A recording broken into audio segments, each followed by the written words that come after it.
Thanks for that, Connor. Did you get the shine on the forehead? Yeah. I caught my reflection. Right, good evening everybody. I'm going to talk for 3 minutes and Charlie, I'm going to start my timer down here. Now, if that's okay. One of our key targets this year is working on modelling. How do we share success, primarily at the start of a lesson, and what do we want students to do? What do we want them to achieve? Not throwing them in at the deep end, seeing what they can do, having to dash around the classroom and fix lots of things, showing them from the start exactly where you want them to end up. There's many different ways that you can do that, and one of the things that we've been using at school is Rosenshine's Principles of Instruction. With only 3 minutes, I won't have time to talk through all of the 10 pieces, but I really advise you have a read through this article. It's a really good piece of work. It's got lots and lots of practical tips and lots of guidance of how to use this. And there's some great posters that have been created that are really good just as snapshot views, just to keep in your classroom. He breaks down the things that make up successful and effective teaching. And one of the things that we've really been focusing on is providing models for students to work with.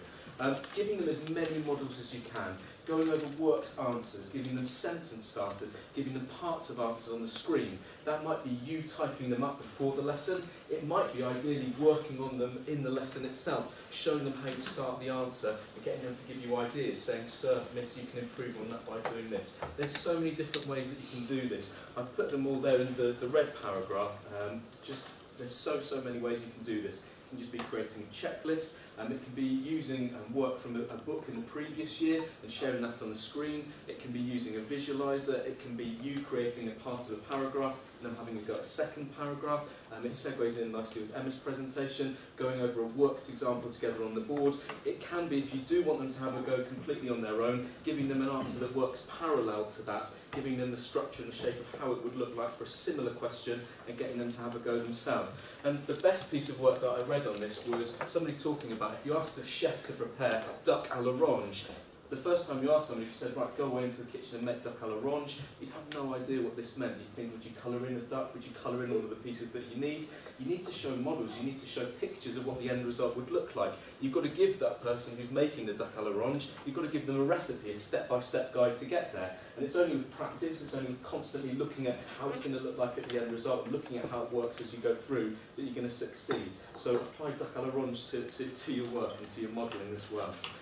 How do you go about doing this? Well, one of the key ways that you can do this is by using visualisers, and I had the privilege to go to another school yesterday, and I saw some great examples of where they're using visualisers, but most of us won't have one of those in our classroom.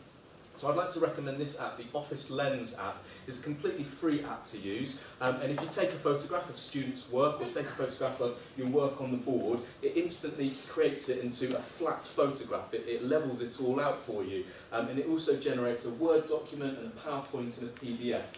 Absolutely, definitely don't use it to copy pages from textbooks, because that would be illegal. So definitely don't do that. Use it only for students' work. It works really effectively as you go around the classroom taking photos, emailing it to yourself in the lesson, and you've got a free visualiser that you can go over parts of a worked example. You can look at students' work, and it's really good for delivering whole class feedback as well.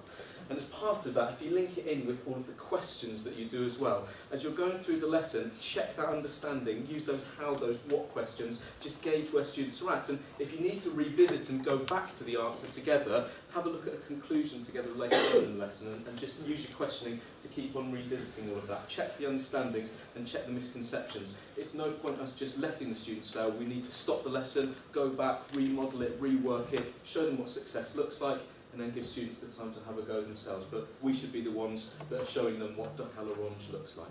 Okay, right.